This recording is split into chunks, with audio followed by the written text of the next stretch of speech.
Fala pessoal, tudo bem? Professor Lamarca aqui na área. Tudo jóia com vocês? Galera, vamos dar sequência ao nosso Brasil República. Não se esqueça de inscrever, compartilhar, deixa aí seus comentários, suas dúvidas. É importante pra gente aqui, fortalece demais, tá? Gente, na aula passada nós estávamos tratando de alguns aspectos aqui da República Velha. Vamos lá, no aspecto político, né, que nós falamos. Entramos nas questões econômicas, né? E hoje vamos entrar aqui na questão social e também aqui num pouco da questão político-social. Bom, nós dividimos os movimentos em dois. Vamos lá, movimentos urbanos e movimentos rurais. Fechou? Então anota isso aí, porque isso aí é muito importante para a gente. Os movimentos urbanos, o Enem ele gosta de trazer à tona algumas questões, alguns questionamentos que são bem interessantes. Por exemplo, eu vou começar aqui com a revolta da vacina. Como todo mundo sabe, né? Eu adoro estar trabalhando muitas imagens para a gente para elucidar um pouco sobre o que foi a revolta da vacina, tá?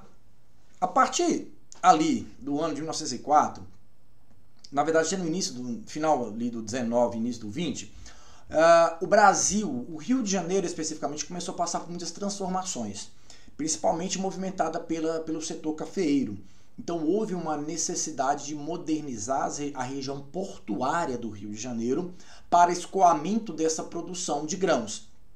Então, haverá, de fato, ali uma modernização, e para essa modernização acontecer, muitos cortiços, que eram as casas de forma dividida, de forma muito rudimentar, elas teriam que ser demolidas para essa ampliação dessa área portuária no Rio de Janeiro. Concomitantemente a isso, a gente vai perceber que o Brasil ele começa a ter alguns surtos de doenças que a gente vai chamá-las aqui de doenças tropicais, que é a malária, a febre amarela, a própria dengue na época também, né? E o governo, então, ele teria que adotar ações e medidas para minimizar essas questões e essas doenças. Então, utilizando, né, infelizmente, o útil, o agradável, o governo brasileiro, na época do Rodrigues Alves, o presidente, o Pereira Passos, ele era o governador do estado do Rio de Janeiro, eles vão iniciar uma série de reformas muito influenciado ali pelo Oswaldo Cruz, que vai ser o ministro da Saúde, onde que ele entende que havia uma necessidade de vacinar a população brasileira por causa dessas questões, dessas doenças tropicais. O próprio Rodrigues Alves, influenciado pelas reformas que aconteceram no final do 19 na cidade de Paris, né, do Arthur Haussmann, ele vai promover o quê? A destruição de cortiços, favelas, ampliar avenidas, construção de novos prédios, né, muito inspirados nos modelos europeus. Então isso vai fazer com que essa população que vivia na parte baixa do Rio de Janeiro, ela seja evacuada à força. E quanto a isso, o governo também ele institui o quê? Uma vacinação obrigatória. Por isso que eu tenho o Oswaldo Cruz retratado aqui como um rei absolutista. Porque era o que, primeiro, o bota abaixo, né, que era botar essas casas, esses cortiços abaixo, e em seguida eu tenho o quê? Uma política de vacinação obrigatória. Por isso o rei Luís XIV da seringação. Primeiro porque a população ela tinha um desconhecimento de fato do que era os efeitos dessa vacina. A população não tinha conhecimento nenhum para que servia e, claro, obviamente a população ela vai se negar à vacinação. Mas ela se nega, pessoal, é porque existia o medo não existia de fato o que? A informação. Então isso é muito importante. Então a inexistência da informação gera o quê? O caos, gera o pânico. E como o governo, junto com o Oswaldo Cruz, estabeleceu que era obrigatório, é obrigatório. E aí a população ela vai entrar em pânico, né? Vai entrar em confronto direto com o governo, justamente por quê? Porque não querem, de fato, que a vacina acontecesse. Para piorar, havia isso aqui. A população que foi ali expulsa dessas regiões centrais, elas acabaram, por exemplo, tombando bondinhos, tendo fogo em bondinhos. Professor, e para onde que essa população vai? Inicia o que a gente vai conhecer como o processo de favelização das encostas dos morros do Rio de Janeiro. É isso aí. Então todo esse processo, ele se inicia desde o final da abertura, infelizmente, das senzalas, onde os senhores soltaram seus escravos sem ter, de fato, uma preocupação do Estado brasileiro em integrá-los à sociedade. Eles ocupam as regiões periféricas das cidades.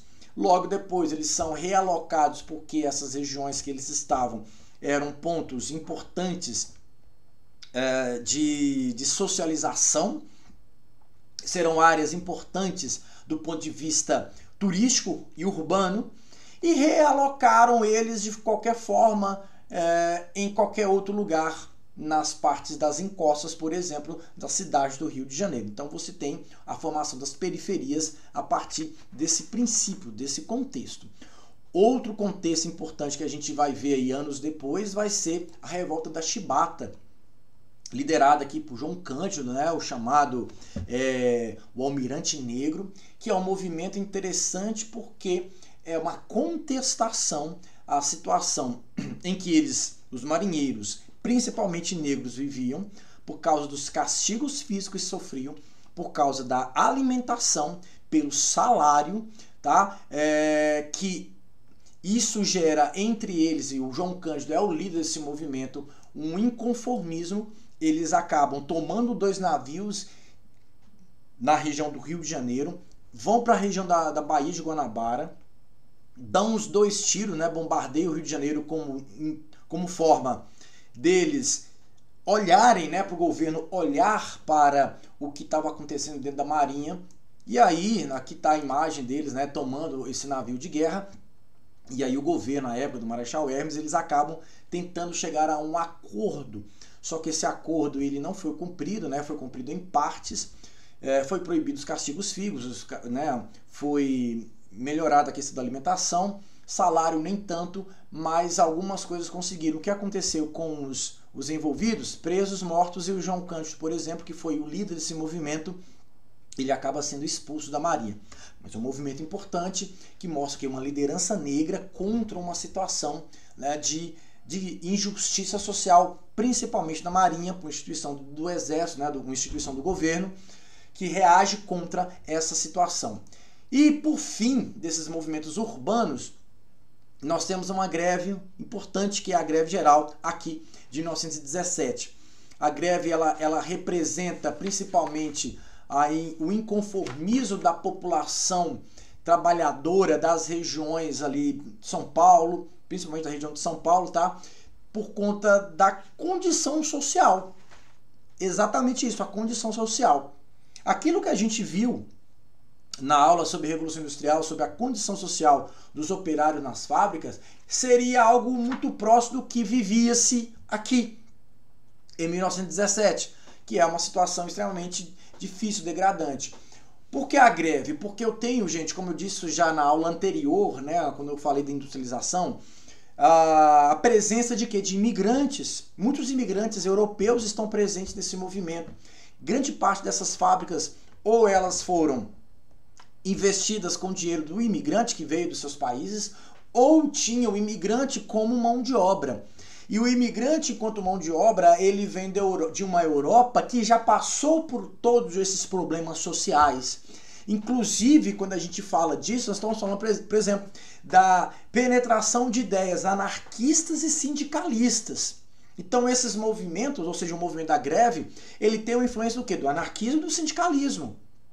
Inclusive, o governo vai baixar uma lei que vai proibir a presença de imigrantes em movimentos grevistas, em movimentos sindicalistas. Professor, mas por que não falar do movimento, por que no socialismo? Porque o socialismo ele não de fato tinha eclodido como movimento grande na Europa. Ela vai acontecer de fato no mesmo ano, na Revolução Russa lá de 17, em outubro. Mas a princípio não, é um movimento que tem como pano de fundo principalmente a questão ligada ao sindicalismo, ao anarquismo. Entramos aqui dos movimentos sociais do campo. Imagens extremamente importantes. O que nós temos aqui de muito relevante? Tudo. Principalmente começando aqui com esse movimento aqui de Canudos. Canudos, que foi um movimento que ocorreu ali na região da Bahia entre 1896 e 1897, tá? Na fazenda Vaza Barris. O que eu vou dizer é muito importante. Então anota, porque isso aqui é uma grande questão. A questão social no Brasil era a questão de polícia. Entendeu essa frase? A questão social no Brasil é uma questão de polícia. E os movimentos sociais que acontecem no campo estão relacionados à miséria, à concentração fundiária, à má distribuição de terra, ao descaso do governo em relação a essa população. Está relacionado também à seca, aos altos impostos. Então são movimentos de contestação justamente pela questão fundiária. Isso é muito importante. Pause, volta o vídeo, anota porque isso é extremamente relevante. Então quando eu pego a revolta de Canudos, que está relacionada a tudo isso, é uma contestação da concentração fundiária. Certo? Então são camponeses que vão seguindo um camarada que tinha como fachada, como pano de fundo, presta muita atenção nisso, a questão messiânica. Ele se diz ali uma pessoa muito forte ligada à igreja, com uma oratória muito boa, e as pessoas começam a segui-lo, e ele acaba criando uma comunidade, um estado independente, presta atenção nisso, um estado independente, criando regras próprias. Então eu tenho um estado dentro do estado. Então eu tenho um movimento reacionário dentro do governo brasileiro, dentro do estado brasileiro. Mas o que o Canudos representa? Uma alternativa ao modelo de república que o Brasil tinha. Anotou isso? Então Canudos representa isso, uma alternativa ao modelo de governo que o Brasil tinha. Por essa razão, Canudos ele vai aglomerar ali em torno de 40 mil pessoas. O governo vai entender como um movimento monarquista, reacionário, porque o Antônio Conselheiro ele não concordava com os elementos, por exemplo, a separação do Estado da Igreja, ele não se contentava com a forma republicana que estava sendo levado o governo brasileiro, e aí o governo ele vai criar uma campanha difamatória em relação a esse movimento, a essa cidade que se faz. 4 expedições militares foram utilizadas para a destruição de Canudos. Canudos ele foi massacrado, literalmente foi completamente destruída. E um jornalista, Euclides da Cunha, ele vai narrar esse movimento e no seu livro chamado Os Sertões, ele vai dizer a seguinte frase no final: Canudos não se rendeu, exemplo único na história. Sobraram 4 apenas, 3 homens feitos e uma criança na qual rugiam 1000 soldados. Mais ou menos assim a frase dele, justamente porque ele vai mostrar a força do sertanejo contra o Estado brasileiro. Inclusive, o Enem ele colocou para vocês essa imagem, questionando, né? A campanha difamatória mostra que eram raivosos, estavam armados contra o Estado brasileiro. A imagem ela representa totalmente diferente isso, que não era dessa forma. Estavam aí sertanejos, crianças, homens e mulheres, simplesmente querendo um lugar melhor para se viver. Nesse mesmo cenário de messianismo, nós temos um outro movimento que aconteceu aqui na região do sul do Brasil, que é nessa fronteira entre Santa Catarina e Paraná, é a região Contestado, né? Chamado Guerra do Contestado, também pela questão fundiária, por causa da construção dessa ferrovia. A construção da ferrovia desaloja poceiros, né? Pessoas que estavam naquela região já ocupando, e com a promessa de ocupá-los em outra região. isso não acontece, essa população ela acaba sendo marginalizada, essa população ela reivindica a posse da terra e por isso, né, a área era contestada por causa da construção da ferrovia e por essa razão o governo de novo teve que atuar de forma muito violenta para tratar desse movimento, tá? Então é uma região contestada, foi a Guerra do Contestado que acabou levando à execução de milhares de pessoas por conta disso.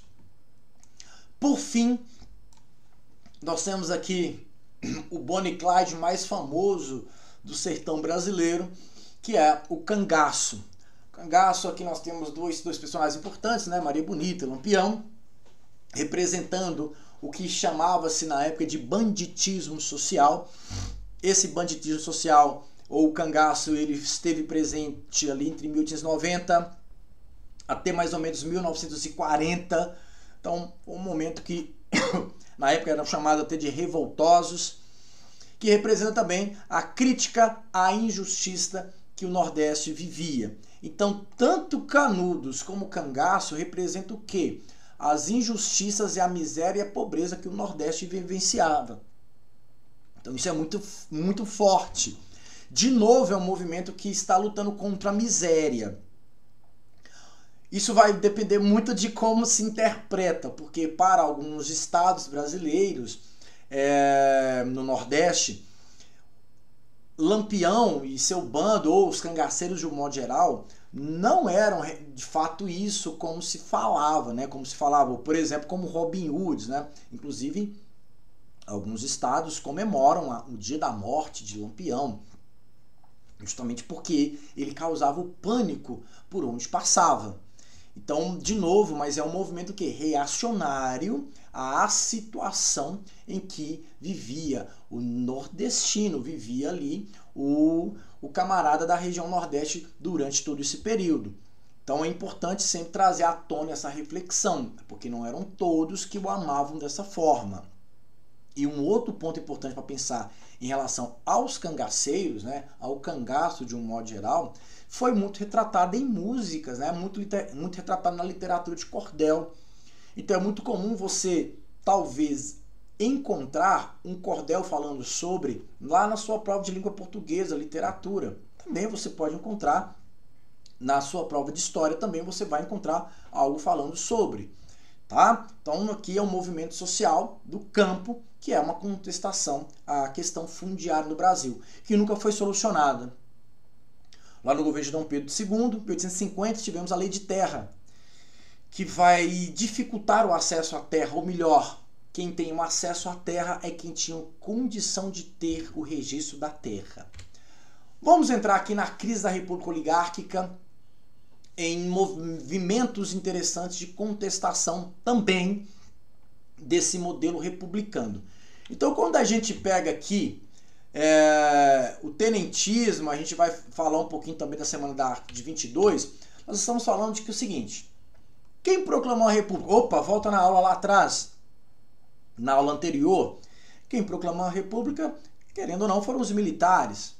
Mas esses mesmos militares que proclamam a República, eles meio que são afastados do poder, tá? Eles não têm lá tanta participação política, força política, de fato. Claro que tivemos, inclusive, o Marechal Hermes da Fonseca, né? Esteve no poder. Mas o Exército, de um modo geral, e outras forças armadas, no caso a Marinha, também não tem lá a sua participação política. E também há uma exclusão na Constituição da chamada oficialidade baixa patente. Há um questionamento ali em relação à vitória do candidato Afonso Pena, por conta da disputa política entre os grupos partidários, né? A gente vai perceber muito o seguinte, gente, que durante os anos 1920, né, o Brasil ele vai entrar em uma crise institucional muito grande. E essas crises institucionais, elas se dão principalmente por causa de um movimento chamado tenentismo. O tenentismo é um movimento importante, tá? Um movimento em que o exército, liderado ali pelos tenentes do exército, por conta dessa exclusão política, ele vai tentar angariar pessoas e criar uma campanha com o objetivo incentivar a indústria brasileira, tá? É um movimento que tem no seu pano de fundo a elite, mas uma outra elite, uma elite urbana, que o Brasil já começava a se fazer ela ali nos anos 20. Defendia o voto secreto, né? O fim das fraudes eleitorais, porque é o mais comum, né? Queria tirar do poder a república oligárquica, né? Essas oligarquias que estavam no poder. O ensino obrigatório e muito eles ali influenciados de novo ainda pelo positivismo. Bom, consideravam eles o quê? Heróis nacionais, de fato consideravam heróis nacionais.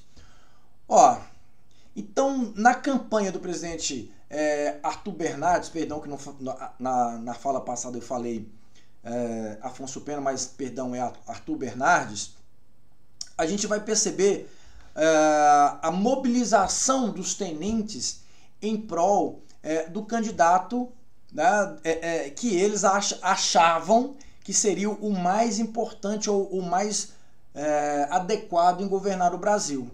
Não contentes com o resultado das eleições, porque, querendo ou não, Arthur Bernardes ele acaba vencendo as eleições, eles vão promover um ato, né, de insurreição culminando em um movimento chamado 18 do Forte, que eram 18, né, do Forte Copacabana, ali no Rio de Janeiro, em 22, lutando contra o Exército, que acaba, né, o movimento ali, não foi rapidamente o Exército Brasileiro conseguiu aniquilar esses revoltosos, esses 18, mas do movimento que aconteceu aqui, né, pelos tenentes, outro movimento importante vai nascer, que acaba sendo que a Coluna Prestes. A Coluna Prestes é um movimento extremamente interessante, né, entre 24 e 27, que vai rodar o Brasil, né, roda o Brasil, denunciando, mostrando a questão social brasileira. Ele mostra pra gente como estava a questão política do Brasil, as fraudes que existiam. Então ele percorre todo esse território brasileiro aqui, levando, mostrando o que estava de fato acontecendo no Brasil. O Prestes, ele vai acabar se exilando mais tarde na Bolívia e ele será uma figura importante na história do Brasil lá nos anos 30, a partir de 1934.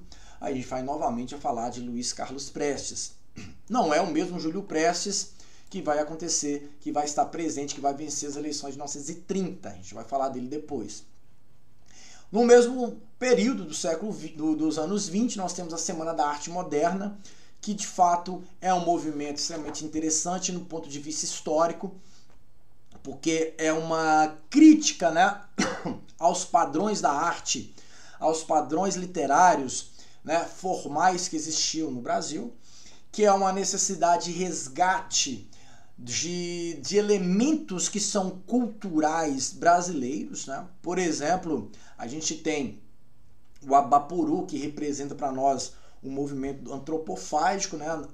Que é um resgate ao passado romântico dos nossos povos originários, que traz a cena de incorporar, de devorar elementos tradicionais e criar em nós e na arte brasileira uma arte própria, autêntica, que traz para nós a nossa criatividade. Então é um movimento extremamente interessante do ponto de vista histórico e representa também a nossa diversidade cultural, a nossa diversidade social e histórica.